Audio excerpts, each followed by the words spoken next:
Hello there, everybody, and welcome to Harrah's Hoosier Park. I am Michael Chamberlain, joined by Emily Gaskin, and today we're going to discuss the 147th running of the Preakness. And Emily, of course, the big story is the Kentucky Derby winner, the 80-1 upsetter Rich Strike, is not in the Preakness this year, opting to wait the 5 weeks to come back and try the Belmont Stakes. Yeah, and we've talked about this together on the show and some other times.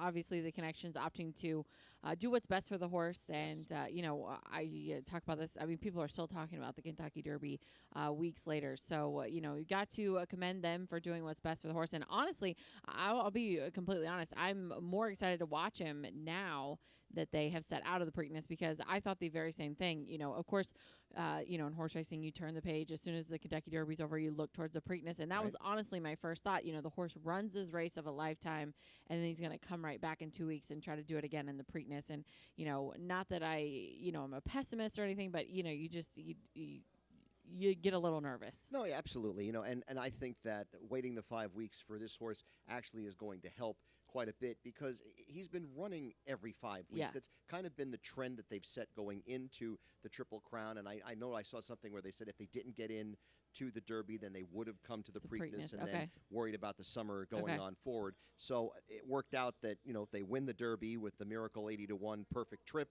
and now they're going to wait till the Belmont. And I'm with you. I think if that's what's best for the horse and that's what the Connections think they should do, then that's what they should do. Yeah, so lots to look forward to there. And even now taking him out of the Preakness Stakes, I think it kind of makes the field even more interesting because, you add in Rich Strike, and, he's kind of an outlier there that you've got to give different consideration to. So I think it makes kind of an interesting field for the Preakness Stakes, and, with the filly drawing in, or the filly opting to go as well. And then, of course, we talk about the Derby, and I know we're going to talk about our picks here in just a moment, but you talk about the Derby, and I think you've got to talk about Epicenter as well. I mean, he did everything but win the Derby. Yes, he actually ran a phenomenal race in Louisville in the Kentucky Derby. He was, eighth early on in that race, and when they turned for the money, he was the one that was in front, had the lead. Zandon made his run at him and couldn't get by him, and just Rich Strike just got the perfect run up the inside and just managed to get there and win. But Epicenter did run one heck of a horse race in the Kentucky Derby. He did. So he's going to line up, or he's going to align in the gate for the Preakness Stakes, as we talked about the filly. And as far as that, what else do you make for the rest of the field as far as the field? Well, I mean, obviously, Secret Oath won the Kentucky Oaks, and she has faced the boys already this year in the Arkansas Derby. Got a horrible trip, still managed to finish third. So I think she is a credible filly to have in the race, much in the lines of Swiss Skydiver, who won, and Rachel Alexandra, who has won one of the my favorites. Recent female Preakness winners. I think the way this race is going to play out might set up well for her. It definitely sets up well for Epicenter. And I think the way this is going to go is early voting is going to go to the lead. Okay. And early voting is the 7-2 second choice in the morning line, we might add, to the 6-5 of Epicenter. I think early voting is going to go. I think Fenwick is going to go, the Tim Yachtine, the horse that got in there. I'm sorry. The trainer is Kevin McKethan. 50-1 on the morning line, and this horse is just going to go. I'm sure Giroux's just going to send that one. And Armagnac is the Tim Yachtine horse. Okay. I think that one's going to go as well, and that one's 12-1 in the morning line. Now, Irad Ortiz Jr. is riding Armagnac in that race, coming in from Santa Anita. But I think there's going to be so much speed up front that these three horses are basically going to cancel each other out, which I don't have early voting anywhere on my ticket. Yeah. I don't think that early voting, I mean, given he ran a very good race in the Wood Memorial to get beat by Mo Donegal in the very final strides. But I think with the way this race is going to play out, in my opinion, it really compromises. Well, and I think, it's interesting, too, because, like you said, you have headliners like Epicenter and Secret Oath. They've got very clear running styles, and they've got some versatility as well. But I think these other horses are almost forced to press the issue to make something happen, right? So you've got a few other horses, like you said, that you mentioned there, that I think are going to be forced to press the pace, that are going to be forced to be out early, and try to make something happen to get to the winner's circle. So I think, like you said, it could almost cancel it out. And they're going to need everything to go their way for things. And as we both know, that doesn't often happen in a Triple Crown race. That's true.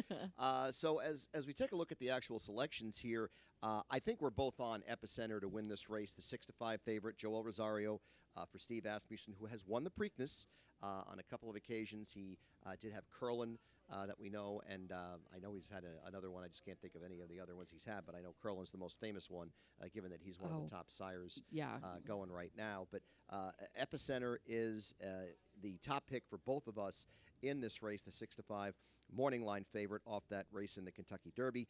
And Rachel Alexander was the other one. Rachel, yes, that's right. That's because he went to Rachel after the Oaks. Yes. That's right. In that time in between. Okay, so Epicenter is the top pick for both of us. But now, what are you doing underneath? Well, I think that's where it gets interesting too, because you've got, like I said, these other horses that I think are forced to kind of press the issue, kind of forced to make something happen. And Epicenter, like we talked about, did everything right, and he actually, maybe impressed me the most. Obviously, Rich Strike was impressive, but the way that the horse was able to settle, handle the traffic, and just handle a lot of things that were thrown at him. And I thought, like you said, Zandon made a huge run at him, and he still prevailed over Zandon. Obviously, didn't get Rich Strike to the inside, but he did everything but win the race, and so that goes a long way in my book. And just given the fact that he had every excuse not to coming into the Kentucky Derby, right? He'd been racing well, he'd been prepped well, but he had a lot of excuses. So the fact that he still stepped up and raced big, I've got to give it right back to him, and I'm going to go right back to Epicenter. But once you get past that, I did go to Secret Oath. I think, she was so impressive in the Oaks, and, there was a little bit of question there racing her in the Derby. I think they made the right move, and I think this is going to be particularly interesting for her, looking to become the 7th filly to win the Preakness. And I'll be honest, I didn't have her in the Oaks. I went elsewhere to Kathleen O in the Oaks, and she made Secret Oath made a believer out of me. I was watching her in the paddock. She looked like she was maybe a little washed up, maybe a little nervous.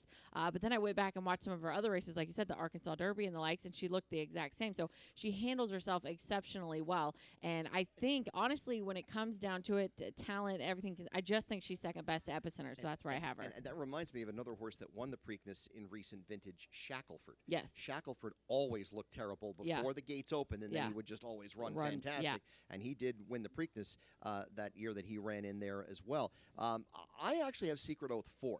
Okay. I have Secret Oath in the top 4, obviously by Arrogate. And as you said, she ran a magnificent race in the Kentucky Oaks. Nest was 2nd. The Arizona bred, Desert Dawn, was 3rd. That's right. And then everything else was, kind of clumped in there back behind that lead group. I do have Simplification 2nd.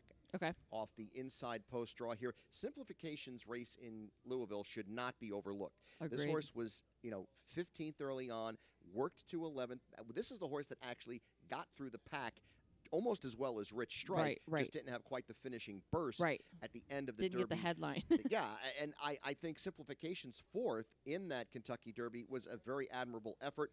And at 6-1 in the morning line, you're getting a little bit of value here with John Velasquez riding for Antonio Sano. Yeah, and that was a career best speed figure in the Kentucky Derby. And like you said, I actually was, when I was looking before I even handicapped, I really wanted to make a case for Simplification, because I think he's just one of those horses that's kind of flown under the radar, right? But he's ran his own race, and he's done very well. Like I said, in the Kentucky Derby, he really impressed me. Did not have him in the Kentucky Derby.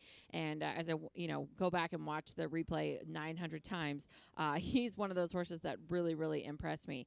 And, I think he's one of those horses that'll be in the stretch, that'll be in the mix in the Preakness stretch.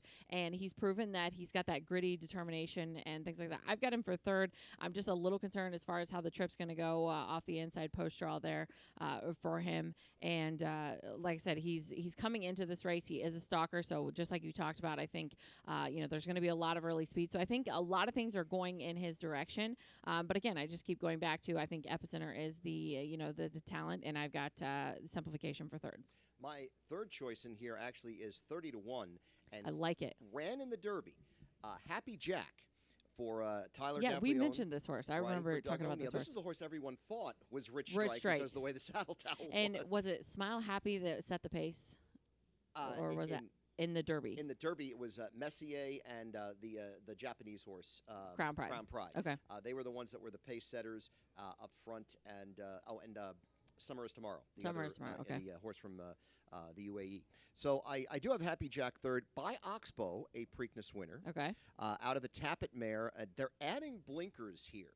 Now, I think that is a very interesting equipment change given the horse's running style. This is another come-from-behind horse. So, obviously, you can see the way I'm thinking here. Yes. I think the pace is just going to collapse entirely. Epicenter is going to benefit the most and be able to get the first run at everything, and then these other ones are going to come kind of trundling up and pick off the horses that are fading at the tail end of this. So, as far as a long shot to like, I like Happy Jack in here at 30-1. Doug O'Neill obviously has won the Preakness before with I'll Have Another. Tyler Gaffleone is one of the top riders in Kentucky still, and he's done very well at Churchill Downs this season as they've been going on their meet. So I see this race as lots of speed early on, and then you just got horses that are just going to pick up the pieces at the end. That's the way I just see this race. Yeah, exactly, and that's exactly why I've got Creative Minister for third. He's 10-1 on the morning line. Brian Hernandez will be in the irons. This horse obviously has the top equibase speed figure coming into the race. That was a huge race, and it's a little bit interesting picking a horse that was in an allowance optional claiming event going into a leg of the Triple Crown. Yeah. But I went back and watched the replay, and the horse really did impress me. He fumbled at the start. He did not have a good start. He was able to settle, and then he just came absolutely flying, was just absolutely impressive. I was actually watching the day, and it was one of those horses that, kind of caught my eye, and the commentators were talking about him, and when I went back and watched the replay, I was like, okay, yes, that was very impressive. Yeah. So very impressive for him, and just like you said, for all those reasons, I think that he is the stalker. I think that the race is going to set up nice for him. He's by a creative cause, and I think that, he's just got 3 starts, and he's got 2 wins to his credit, so, he has that winning ability, has that kind of grit and determination. And we were just talking about fillies and Secret Oath, Swiss Skydiver for trainer Ken McPeak. So he's got the connections there, which I was reading about this. I did not realize that Swiss Skydiver upset Authentic in That's right, yes. That was in the Preakness. That was a great. It wasn't quite easy goer in Sunday Silence, but that was one heck of a stretch duel. Exactly. Absolutely. So I'm going to go with, like I said, a Creative Minister as my 4th choice in there. Jockey Brian Hernandez in the irons, as I said, and hoping he can. I think he'll be more of a price come post time. I think 10-1 is a little. I think he'll be higher once we come post time. So hoping for a price. Like I said, I tried to get creative as far as the morning line is concerned, but I remained a little bit chalky. Well, that does happen. Sometimes you just think that these are the best horses. Yeah, and that's the best way horses. It's going to go. As far as a play for the race, I am kind of cheaping out here a little bit. $1 exacta box and $1 trifecta box of my top 3, 1, 6, and 8 simplification, Happy Jack, and Epicenter. If those are the top 3, and that is what comes in, especially if Happy Jack wins, then I'm going to be Happy Michael because I think that's going to pay quite a bit with Happy Jack at 30-1 on the morning line. Yeah. So you've got a play for us there. As we said, Michael and I have got our picks for you set to go. Your top 4 again? 8-1-6-4. I'm going to go 8-4-1-2 for my top 4. And, of course, if you're joining us here at Harris Hoosier Park, want to make sure that you come out and join us. We're going to have all of the full card simulcast for the 147th running of the Preakness Stakes. We're also going to have a Triple Crown drawing here as well, a $1,000 Triple Crown drawing. You simply select your winner of the Preakness on our trackside promotional kiosk, and all the folks who select the winner of the Preakness Stakes will be entered to win a $1,000 cash prize drawing at 9 p.m. So you want to make sure that you join us, and a great opportunity to win some cash. And we're giving away another $1,000 for the Belmont as well. And then if you're here for all 3, the Kentucky Derby, the Preakness, and the Belmont, your name will be entered for an additional $1,000 cash prize drawing. That's part of our Triple Crown drawing. Again, it's available on the trackside promotional kiosk. You just have to be a member of Caesars Rewards to join us. So some great money on the line as part of our Triple Crown drawing. And we should not forget that on Saturday we will have a later post time of 7:20 p.m. Oh, that's for right. our live racing program. We don't want to run over top of the Preakness, as we've been talking about it for the last several minutes. We don't want to ignore that and just go ahead and run our races. So we're going to let Pimlico go off and do their thing, and then we'll follow at 7:20 on Saturday. For Emily Gaskin, I'm Michael Chamberlain, wishing the best of luck to you all.